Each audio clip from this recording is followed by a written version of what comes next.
সম্মানিত দিনী ভাই বোন, জীবনে প্রতিশোধ নেবেন না, সফল হবেন। প্রতিশোধ নেবেন না জীবনে, আর কারো বদনাম করবেন না। যা হবে হবে, ধসে যাক, বহে যাক, ডুবে যাক, মান সম্মান হারিয়ে যাক, তাতে আসে যায় না। পাল্টা তার বদনাম করতে রাজি নই। করব না বদনাম, যা হবে হবে। তার বিরুদ্ধে মামলা করব না। জমি দখল করে চেক করেছে,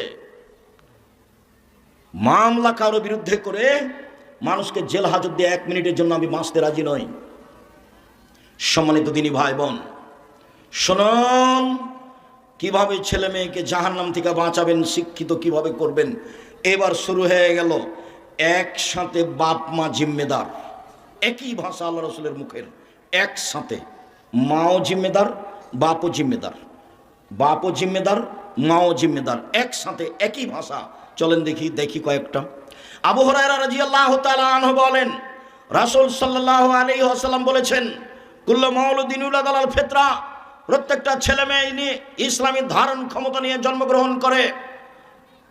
ফাবুহু ইউহাবেদানিহি, তার পিতামাতা তাকে ইহুদি করে দেয়।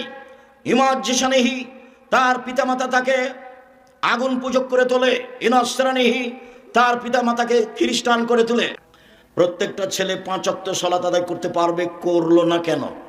প্রত্যেকটা ছেলে এশার সালাত আদায় করে বাড়ি চলে যেতে পারবে, গেল না দোকানে বসলো কেন? প্রত্যেকটা মেয়ে নখ কেটে ছোট করতে পারবে, নখ বড় রাখলো কেন?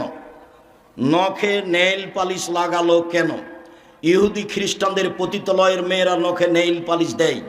ইহুদি খ্রিস্টানদের পতিতালয়ের মেয়েরা নখে নেইল পালিশ দেয়। ভুরু তুলে চিকন করলো কেন? দাঁত ছিলে চিকন করলো কেন? মাথার সামনের চুল ছোট করলো কেন? পুরুষের পোশাক শার্ট প্যান্ট পরেও বাজারে যায় কেন? ভ্যানিটি ব্যাগ কাঁধে করেও বাজারে যায় কেন? ওর স্বামী নেই, ওর বাপ নেই, ওর মানেও গেল কেন? রাসূল সাল্লাল্লাহু আলাইহি ওয়াসাল্লাম বলছেন ওর বাপ মা ওকে যেতে বলেছে, সেই জন্য গেছে। আমি বলিনি, আল্লাহ রাসূল বলছেন ওর বাপ মা। ওর বাপ মা ওকে ইহুদি করেছে, ওর বাপ মা ওকে খ্রিস্টান করেছে, ওর বাপ মা তাকে আগুন পূজক করেছে। ওর বাপ মা যেভাবে গড়ে তুলেছে, ছেলে মেয়ে সেভাবে গড়ে উঠেছে। চাঁপাই নবাবগঞ্জের ভাষায় সঙ্গদোষে লোহা ভাসে। লোহা পানিতে ছেড়ে দিলে ডুবে যাবে, কিন্তু লোহা যদি কাঠের সাথে লাগিয়ে দেওয়া হয় তাহলে ভাসবে। এর বাপ মা হচ্ছে সঙ্গ, সবচেয়ে কাছের মানুষ পিতামাতা। তার পিতামাতাই তাকে পশু বানিয়েছে, সেই জন্য পশু হয়েছে। বুঝেও বুঝে না ওরা, অন্তর আছে বুঝে না, দেখেও দেখে না ওরা, চক্ষু আছে দেখে না, শোনেও শোনে না ওরা, কান আছে শোনে না। উলায়েকা কাল আনাম, তারা পশু প্রাণীর মতো, তারা গরু ছাগলের মতো, তারা কুকুর শ্রীগের মতো। বালু মাজাল বরং তার চেয়ে খারাপ।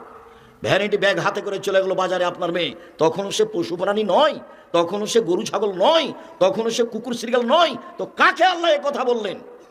আপনি কে? আপনার স্ত্রী কে? একই শব্দ দুইজন। চলেন দেখি।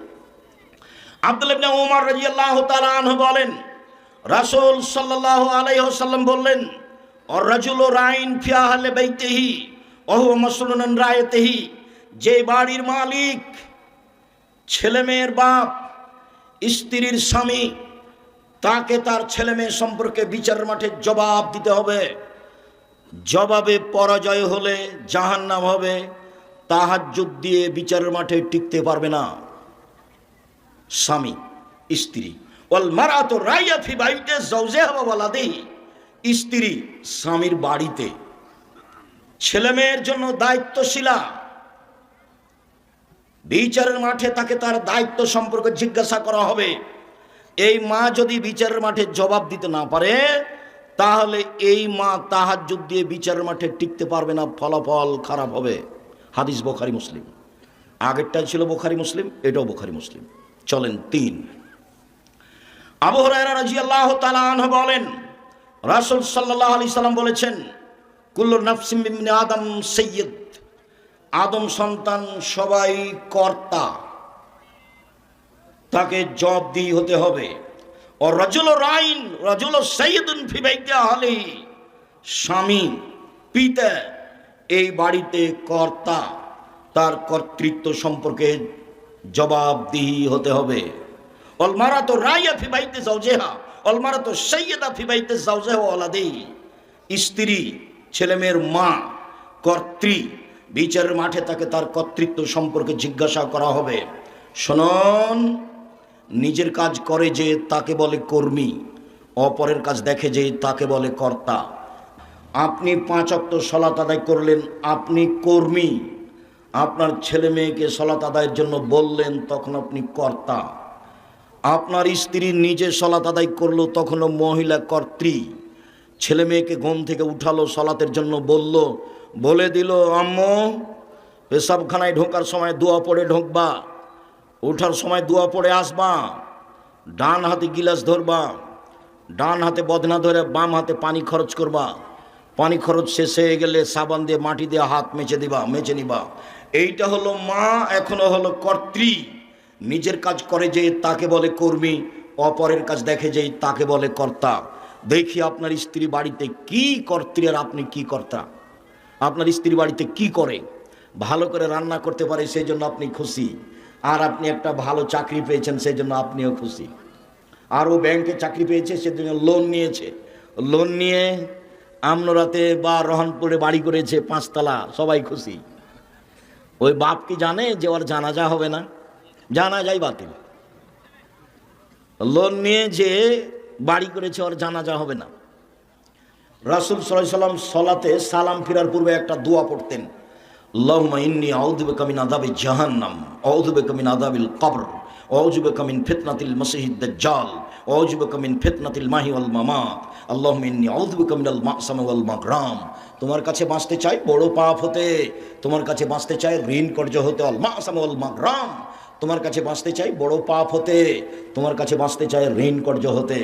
রাসূল সাল্লাল্লাহু আলাইহি সাল্লাম দিন রাত বলতেন, আল্লাহ তুমি আমাকে ঋণ থেকে বাঁচাও, আল্লাহ তুমি আমাকে ঋণ থেকে বাঁচাও। রাসূল সাল্লাল্লাহু আলাইহি সাল্লাম জানাজাতে দাঁড়িয়ে বলতেন, এই শোনো, এই লোকের ঋণ আছে নাকি? বলে আছে। ঠিক আছে, আমি গেলাম। কেউ পরিশোধ করার আছে? জি আছি আমি। ঠিক আছে, তুমি পরিশোধ করে দাও, জানাজা করালাম। এই লোকের ঋণ আছে? জি। কেউ পরিশোধের আছে? নেই। আমি চলে গেলাম, জানা যায় নাই তার।